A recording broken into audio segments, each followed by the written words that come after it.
guys, welcome back to our channel. Today I'm going to be doing a story time video, and it is going to be about the labor and delivery of my twins. If you guys are new here, my name is Crystal, my husband's name is Cory, and we have identical twin boys named Cooper and Sawyer, and they were born at 32 weeks and 3 days, and they spent almost 2 months in the neonatal intensive care unit. So I decided to sit down and share with you guys my labor and delivery experience, because let me tell you, it was a rocky like 2.5 days before they were born. So if you guys would like to hear this story, then just keep watching.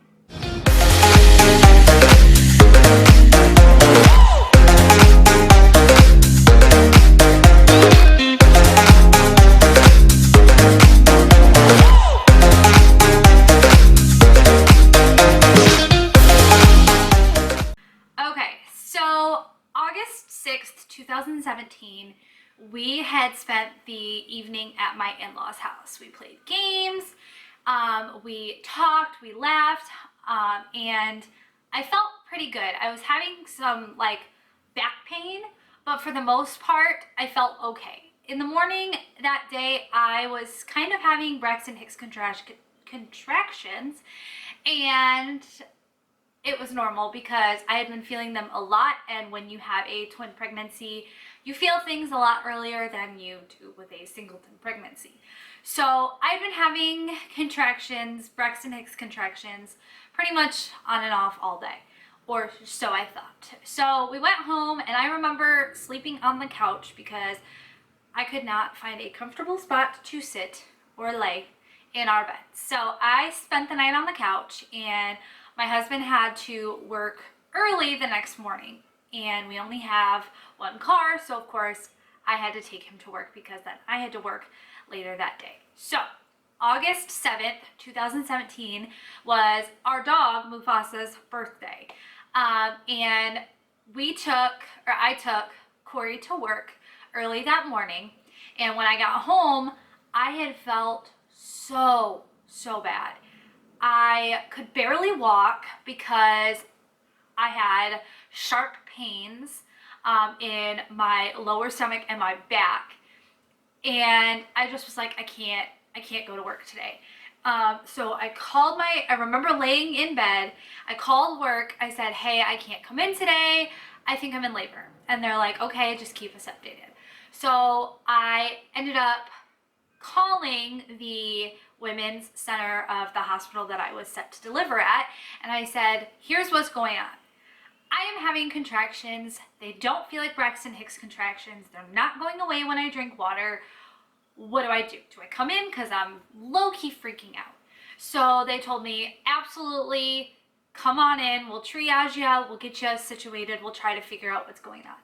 So at this point, I called Cory. It's like 1 o'clock now. I went all morning thinking, okay, I don't want to be the pregnant woman that cries wolf, and there's nothing. There's no labor, there's nothing, but something I felt was off. So I called Cory. I said, Cory, hey, I think I'm in labor. You need to come, or I need to come pick you up because they want me to come to the hospital and get checked out. So I drove, mind you, I drove while having contractions. And my driver's seat was like all the way back because I couldn't sit up straight because it hurt so bad. So I drove all the way to pick Cory up. I picked Cory up. We got over to the hospital. I got right in a triage room. They hooked me up to the monitors that monitor the boys' heart rate, their heart rates, and then my heart rate and the contractions, and the nurse, which I remember, she was the sweetest woman ever, and she was also pregnant, so she was like, she knew what was going on. She was like, I don't know how you are not crying, because your contractions are very intense and they are coming every 2 minutes. So I'm laying there freaking out. I'm like, no, this cannot be happening. These babies are not ready to come yet, because I had just turned 32 weeks on August 6th. So they get me triaged. They checked my cervix. I was already at 2 centimeters dilated. And so, of course, everybody's rushing around because they need to stop the contractions. They need to figure out how to stop the contractions from coming at least that quickly. because I knew that if they could at least stop the contractions, that I would be put on bed rest until until they were ready to be born, or like they could be born. So they get me all situated. They said, okay, here's what we're gonna do. We're gonna give you some of this medication to try to stop your contractions. And we're also gonna give you a steroid shot to help mature your twins' lungs. So I got the shot for stopping the contractions, the shot for the steroid to help their lungs, and I'm Rh negative, so I had to get my RhoGAM shot as well. So I had 3 shots all given to me pretty much at the same time. So they get me back to a room because of course they want to monitor me. So they get me back to a room. It was a huge room, by the way. We had none of the boys' stuff packed because I didn't anticipate going into labor at 32 weeks. So I told Cory, I said, I'm okay. Just you go, you get the boys' all of our stuff. The boys weren't gonna need anything because I knew I was preparing myself that if they were gonna come that week, that they were gonna be in the NICU for a while. So I knew they didn't need any of that stuff.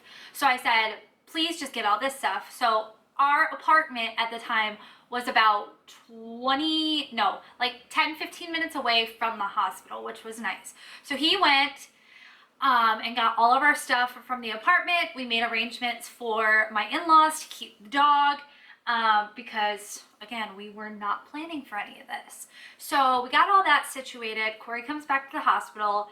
At this point, I was still having contractions, and it was pretty much being maintained with Tylenol. Yeah, did not take the edge off at all. So my mom was making arrangements to come out because they were telling me that it's probably going to be within the week that the boys are going to come if we can't stop the contractions. So my mom had made arrangements that she was going to fly out on Wednesday and come in and help me out at the hospital and all that stuff so she could be there. And, oh no, boys are waking up. Yep, they're both awake. Crap.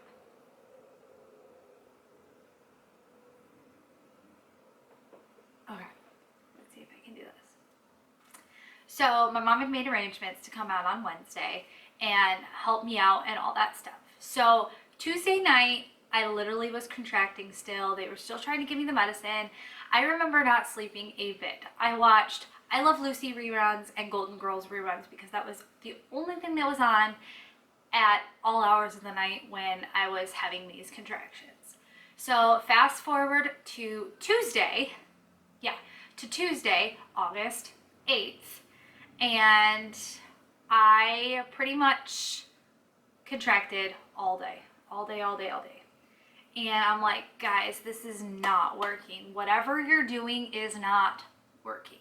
So they gave me another steroid shot, or no, they gave me, what did they give me? They gave me more shots to stop the contractions, which at this point, every time my mom would call me, I said, it's not helping. It's not helping. Nothing is helping. My body is ready for these babies to be out. And no one would listen to me. I just kept saying it. I feel like my body is just done being pregnant with these boys. So all of Tuesday, I contracted all of this stuff. And Wednesday, I was supposed to have an MFN, which is a maternal fetal medicine doctor appointment anyways. So they just brought in one that was from their hospital. So Wednesday morning, August 9th, I remember being so nervous because I was supposed to have a ultrasound at 10 a.m. The ultrasound tech came in 15 minutes late. They get everything going. They do the ultrasound. They said baby's heart rates look good, everything else. And then the MFM comes in. And at this time, my mom had gotten there. My mother-in-law had picked her up from the airport and brought her to the hospital, and she was there right as the MFM was coming in. So the MFM comes in and basically says, like, here's the deal. Your twins have developed twin-to-twin transfusion, or has started to develop it. So basically it's where one twin sucks the amniotic fluid from the other one and just is growing a little bit bigger than the other twin. In this case, twin A was taking that fluid, and so twin A was just a little bit bigger than twin B. I had also developed preeclampsia, which is high blood pressure, which I knew it was inevitable. And so at that point, when the MFM was like, you know, you need to listen to your body. If your body is saying, we don't want these babies inside you anymore, then we need to listen. Whether that be to let you continue through labor with contractions, or whether it's to have a C-section. Either way, these babies want out. So I originally had a plan that I wanted to go with a vaginal birth. And so I still kind of wanted to try to continue on that path. Really fast, huh? I kind of wanted to still continue on that path, but when I was talking to my OB, she said, we don't want to put any more stress on the babies, and any more stress on you. So basically what we decided is that we were going to do a C-section. Now, we decided this at like 1-ish, 1:30-ish, and they're coming in, bringing me all these papers to sign, getting me all situated with like the information about the C-section and all, oh my gosh, all of this papers I had to fill out. And to be honest, the rest is kind of like a blur because it happened so fast.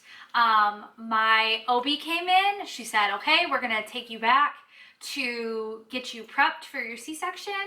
I walked down to the OR, and let me tell you, after being on bed rest for 2 days, my legs felt like tree trunks, and it was so hard walking down to the OR. So it was just me. I walked down with the nurses. Cory was getting situated and all that stuff. So I walked down by myself with the nurses, and I got my spinal tap done with just me and a bunch of doctors and nurses I didn't know. And that was probably the most traumatic of it all because Cory was not there. Cory had came in once I was prepped, already had my spinal tap, already had my catheter, like I already had everything, and he comes in. So he comes in, he sits next to me, and they get me all situated, and they basically, I was shaking. I was shaking so bad, and I think it was a combination of stress, anxiety, and when you get a spinal tap, that's just kind of one of the side effects. So they upped the pain med a little bit and kind of helped me relax a little bit. And I will tell you, my C-section, I did not feel anything. I felt a lot of tugging, especially towards the end, but I really didn't feel pain. I was so nervous. So the C-section starts, they take baby A out at 2:50, which was Cooper, and Cooper was able to come and kind of I was able to see him before they took him back to the NICU, which I'll insert pictures in this video as well. But I was able to see him before he went off to the NICU. And then at 2:51, Sawyer was born, and I didn't get to see him because he was kind of having issues breathing a little bit.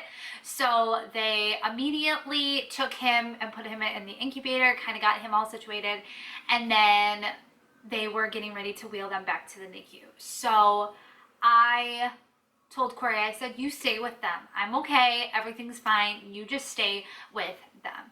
So they finished up my C-section, and let me tell you, them putting my stitches in was the most painful part. And I don't want to scare anybody about C-sections because that was the best way for my babies to be born, but that was the most painful part out of the entire C-section. Not pulling the babies out, not even cutting me open to begin with, but it was putting the stitches in. So they got me all stitched up, and because of my high blood pressure, I had to be put on magnesium sulfate. So they wheeled me back, and I remember being so tired. I kept asking my mom, how are the boys? Are the boys okay? You know, they were good. They were put on a CPAP, and they were put in on an IV and all this stuff, and they were okay. So they wheeled me back to a room, and I still could not feel my legs because I still had my spinal tap it took forever for that spinal tap to wear off. And I was so groggy and so tired because of the magnesium sulfate. Now, what's nice about the hospital I delivered at is they had this system called NICView where you could log on. You had a special password you could log on, and they had cameras that you could look at your baby or babies at. So that's what happened, is I was able to look at them while they were in the NICU and I was still in recovery. So I didn't get to see the boys until August. I think I saved a Facebook post that I made about, it was like 10:03 on August 10th. Pretty much 24 hours, a little over 24 hours after I had my C-section, that I was finally able to go down and see the boys. I couldn't hold them because I still was in a lot of pain. I couldn't stand up straight because of my C-section. So it was a roller coaster in itself. So that was my crazy ride of a labor and delivery. I labored on and off for 2.5 days before finally having a C-section, and my twin boys were born at 250 and 251, and now they are thriving as crazy 2-year-olds, and it's been a crazy ride. And sometimes it doesn't even feel like it is real life. It sometimes feels like a whole nother lifetime that happened, and that their NICU stay happened. So I really hope you guys enjoyed hearing this story time video. I haven't really been able to say some of these things out loud. You know, I post about them on Facebook and I talk to my mom about it, but when I try to explain to people how exactly the boys came into this world, a lot of people don't truly understand how intense it was and how fast it moved.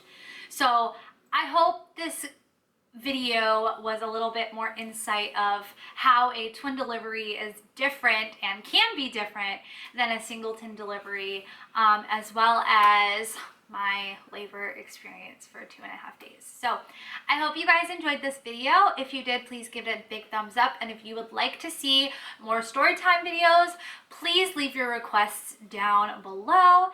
And make sure you subscribe. We are almost to 150 subscribers, and I know that doesn't seem like a lot, but it is huge for this channel. And make sure you check out all of our previous videos, and I will see you guys in my next video.